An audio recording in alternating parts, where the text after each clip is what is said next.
Just to bring the council up to speed on what's happening with the Mayflower property. The JSPA Planning Commission meeting we met last night. JSPA Planning Commission is the Jordan L Special Planned Area, and they reviewed the master plans for Mayflower, the marina, what's referred to as the Marina Master Plan, and the Lakeside North Master Plan. And sticking Mayflower owns property along Highway 40 at the Mayflower interchange on both the west side and the east side, and then as you head north at the fire station on the west side of the lake, but the east side of Highway 40. So last night the Planning Commission recommended to the council approval of both those master plans. The JSPA Planning Commission has been working on those since I think the first two meetings and tours of the property were in July, I believe. The application was turned in October of last year. So we've had a number of work meetings with the Planning Commission, and we've had since September actual public hearings with the Planning Commission on those two master plans. There's been a lot of discussion on the tailings piles that are there on the south side of 319 across from the Stillwater Lodge, and that continued to be an issue up until the new master plan was submitted that showed nothing on those tailings piles and the base density. So there were concerns about the density bonuses, the tailings piles with the marina master plan. The density bonus was taken out, development on the tailings piles were taken out, and Lakeside North went forward with a 15% density bonus and recommendations from the Planning Commission on those density bonus amenities. So I thought it'd be good for the Jack Johnson Group to come and do a presentation for you with no decisions made, just to kind of let you know where they're at. There's been no public hearing set for this with the budget hearings and the walkthrough hearings and the holidays, so that will have to be there.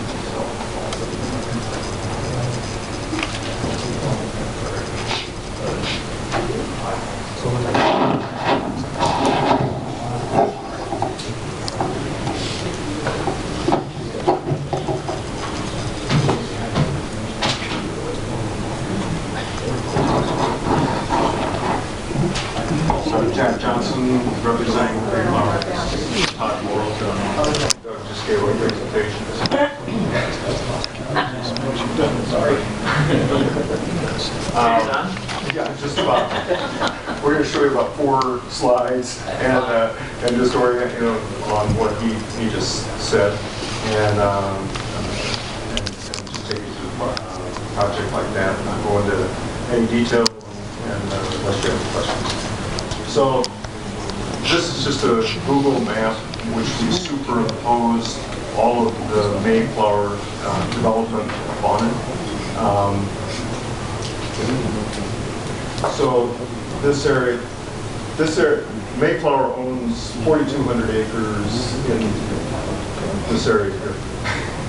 And this is the development part of it here. This is what we call the mountainside. This is the marina, which Doug just talked about, and Lakeside North. So the mountainside, we won't go over that right now, but it connects to the Deer Valley ski system, and we'll be working on that with the JSPA Planning Commission just in the near future. But what we talked about last night, our men got the recommendation from the JSPA Planning Commission to send it to you. It's the marina parcel and the Lakeside North. We'll go to the next one.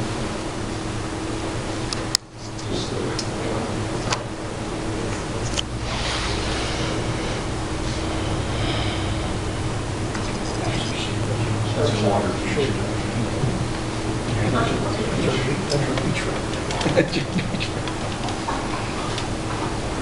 So again, this is a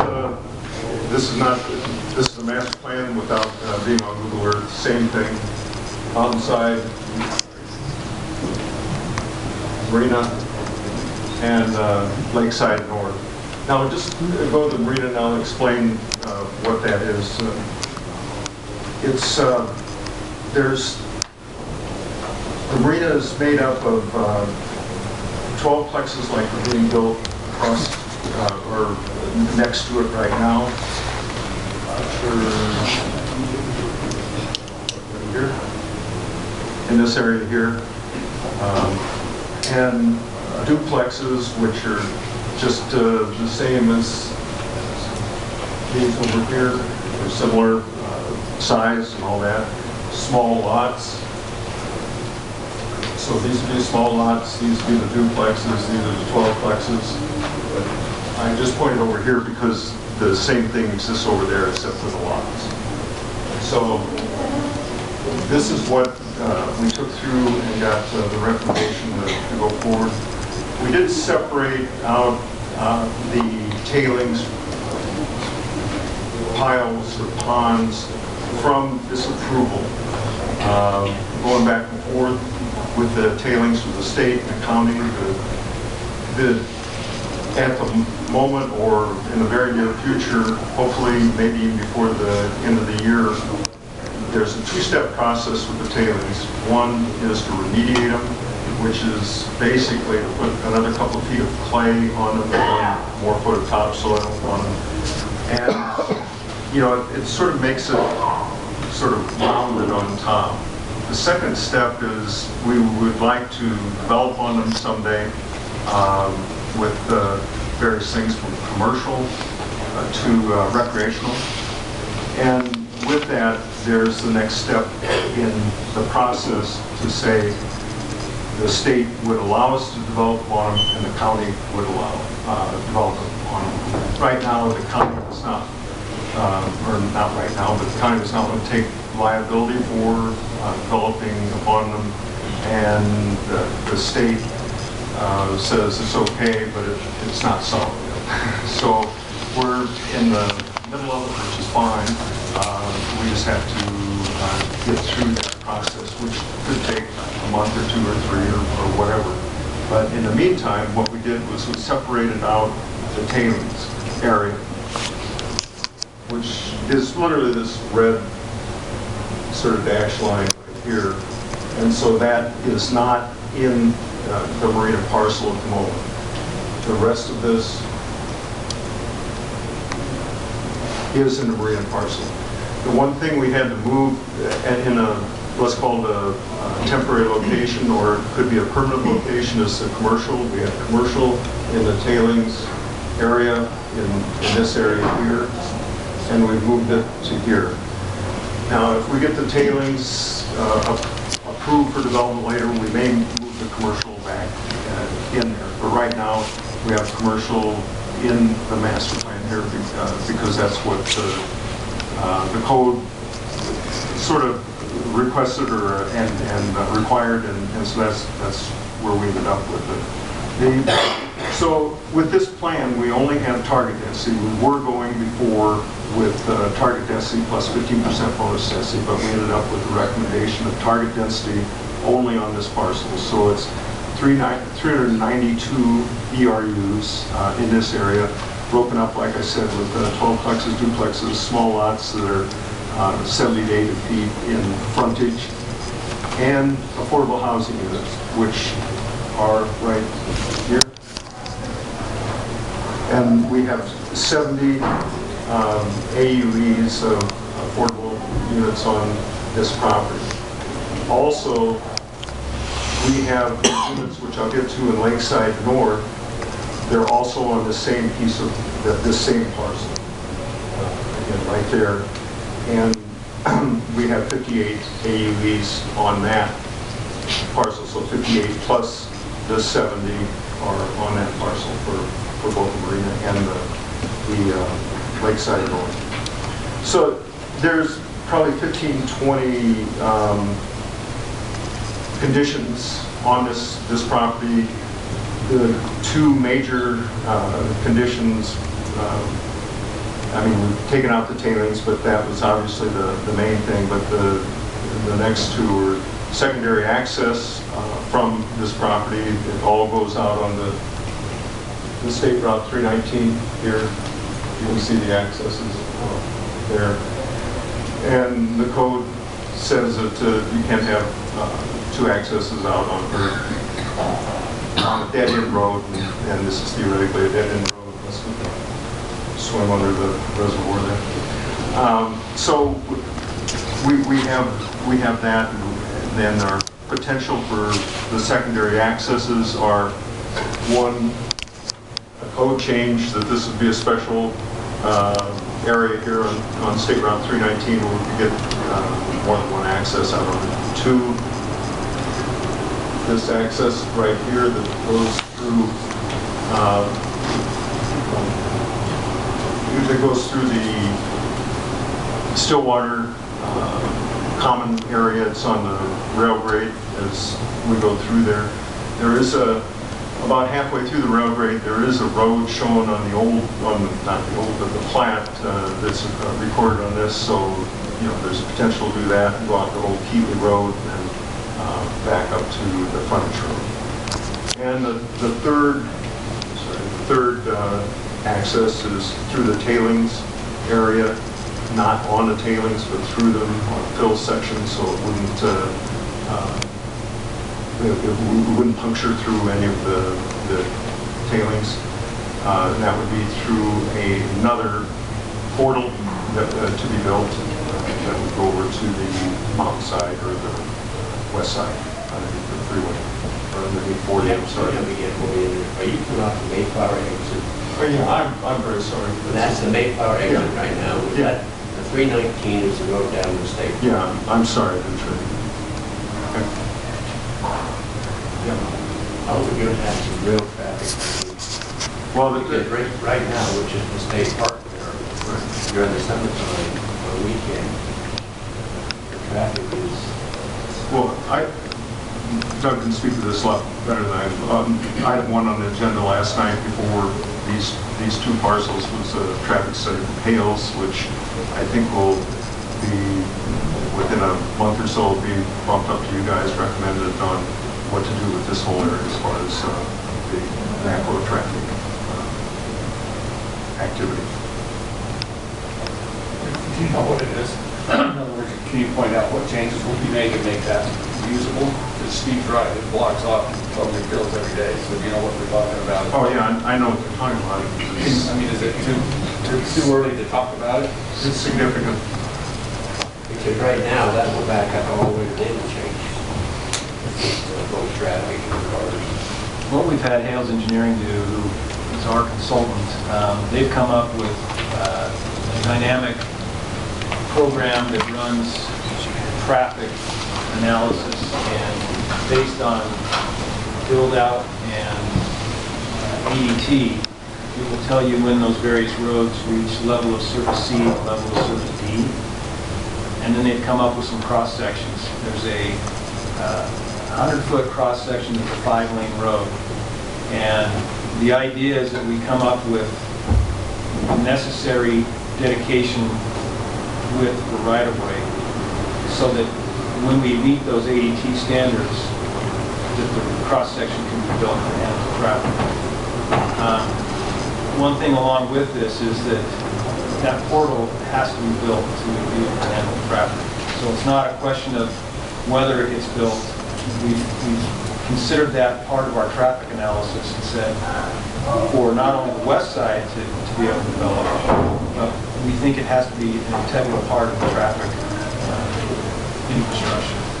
So that's what we're working on now. It was continued last night to come back to the Planning Commission and determine ADTs with those cross sections, and then it would come to you. So and this would also be in conjunction with the Parkway work. So if this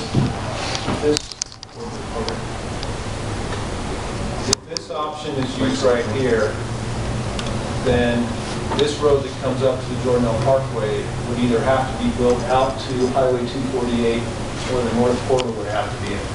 Otherwise, this just comes up and comes right back into this road right here. So those are the things we're looking at. Well, should we address that, then address before we look at issue approval? I looked up on another 392 ERUs, and there were what, 4 trips? 9 trips a day. 9 trips. If they're year-round, obviously. 9 trips a day, and in the wintertime, it's probably not an issue, but during the summertime, when they have to use the state park. We had Ryan Hales run those traffic analysis based on a worst case scenario. So it's in between Thanksgiving and Christmas. They're kind of dissimilar uses though, because when the ski season is at its peak during the holidays, the state park's not at its peak. But Ryan's run all those things. It'll come to you. I suspect that we'll see Ryan's proposal, the same, Hales Engineering proposal, at the same time we're seeing this. I think you'll need some time to get your heads wrapped around both these master plan proposals. Was it right proposal you can guarantee that there are no traffic uses from this development between September or from May to September? That's the statement we wanted on it when he stamped the plan, is there will be no traffic problems. But no, that's the intent, is that we can see when those levels of service are hitting C and D, and then those cross sections for 5-lane or 3-lane or whatever they are have to be built when you reach that level of service. And whose responsibility to build that? We'll have to have that in the development agreement. I'm not saying there's not a lot of issues that have to be worked out. There are. On that portals on the other funding that we did. No, this is the separate. Well, it had 2 portals. Oh, this is the south. Yeah, this is the south one. On the capital facility plan. Yeah. This is south. Jack, I had a couple questions. Actually, one comment, just to help me understand how big it is. I did compare it to something I know. It's the cobblestone subdivision. It's like 3 cobblestone subdivisions. So that kind of, maybe that'll help you realize about the size of this scope of this project. 392 ERUs. But the question I have is, in the red zone, you've got the tailing section. How many acres is that? There's about 15 acres of tailings, but there's more in that red area. It's probably 50 acres or more. There's other tailing areas. No, it's just, there's, you do the tailings stuff. So the tailings are there, but the red, no, the tailings. Red is a bigger area than the tailings area. Right. So the tailings are there, and there, I think. And so the rest of this red is, that would be part of what we call the tailings area. That's helpful. And you're working with the state to get that resolved. Yes. They're already there as far as capping. It just hasn't quite been addressed in the field. In fact, the proposal is with the first phases will be, you got somebody ready to complete the work. Right. Yeah, As again, far as capping. yeah, again, like I said just a little bit ago, maybe before the end of the year, that we'll at least get the first step of this done. And, you know, Mike's been really good this last couple of weeks, and just, we really focused where we took out the tailings, so the tailings were in the plan, and that was causing a lot of problems. So we'll deal with that as we go along now. Now, just the second one is Lakeside, we call it Lakeside North. And this is just literally a single-family subdivision development. We have large lots higher on the hill at about 120-foot frontage. We sort of go by frontage when they're hillside lots because it's the field. We don't care what the depth is. It's just what is the frontage that we can build on. Medium lots are in between. They're about 100 feet in frontage. They vary a little bit. And the small lots are down a little bit lower, about 70 feet. There's about 4 ridges there, and they're really rolling ridges. They really have great views to the reservoir and also to most of them, probably 75% of them back up to Deer Valley. So we're underneath 40, so at that point, so this is one of the few places you don't hear the traffic, which is very nice. Again, target density on this area was 503 ERUs. We did get a recommendation for bonus density of 15%, which is 75 more ERUs, making a total of 578. Bonus density basically was awarded because of amenities, trail system. The biggest amenity is we put in or proposed a golf learning center. What it really is a 3-hole golf course, par 3, par 4, par 5, driving range, and a lot, and putting greens, and that there would be a professional golfer give lessons and play 3 holes. You know, dad and mom take their kids out, have fun doing that too. But it would be a real par 5, a real par 4, a real par 3, so, and a real driving range, so it would, you know, a good golfer would enjoy it too. But it's sort of quick. It's not playing 9 holes or 18 holes. And the idea was this development needed something to differentiate it besides just the natural beauty of it from other developments, so that's why we put that in there. And originally on the R-SPA and J-SPA there was golf. So the density bonus based just on that being open space or No, it was based on doing exactly that. trails, I understand. No, the golf course and what some of the clubhouse. Yes, it'd be public. This is a public area idea. And you said the affordable housing requirements for this are combined with the other one. Combined, yeah. They'd all be there. And Scott Loomis was in support of that. Yeah. So, up in the upper right-hand corner, under golf course clubhouse, there's all the uses that would be in that golf course learning center. Is this the Jordan Parkway down here on this end?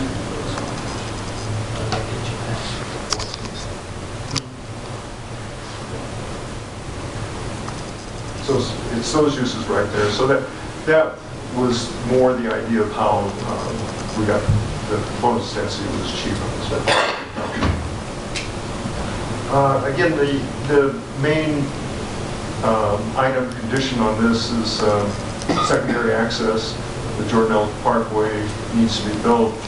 Just an update, the Jordan Parkway, there's probably, including Mayflower, 9, maybe 10 different property owners. It's called 9 right now.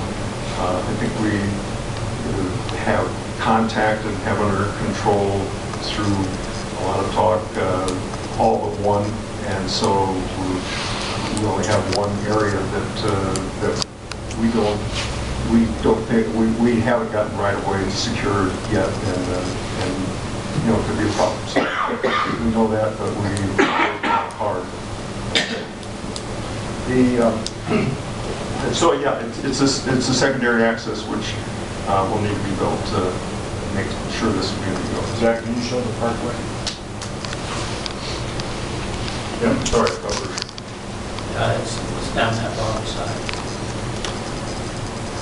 Yeah, and from the end there, the arrow is another 7,500 feet to you know, stock lumber, let's call it. So there's a ways in. And most of it is, for those who've been out there, there's a big cut that was started 15 years ago or something like that. Todd, can you show that? And then it goes down to the rail grade, and from the rail grade out there, it's probably a good 10,000 feet from there, a couple miles from where it's on. So we think, we've looked at the road quite a bit, and the road grade's not that wide, but it'll probably be all cut road. We would come into the west side and cut the banks. It should be a pretty easy road to build. I mean, it's not inexpensive, but it's relatively easy. Out to 248. Yeah, it connects into, well, it connects into Jordan Park.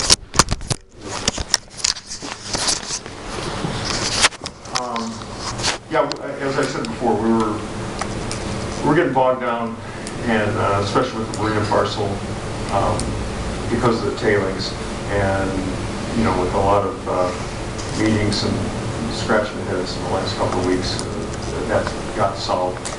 or was temporarily solid with staff, and that's how we got to JSPA height.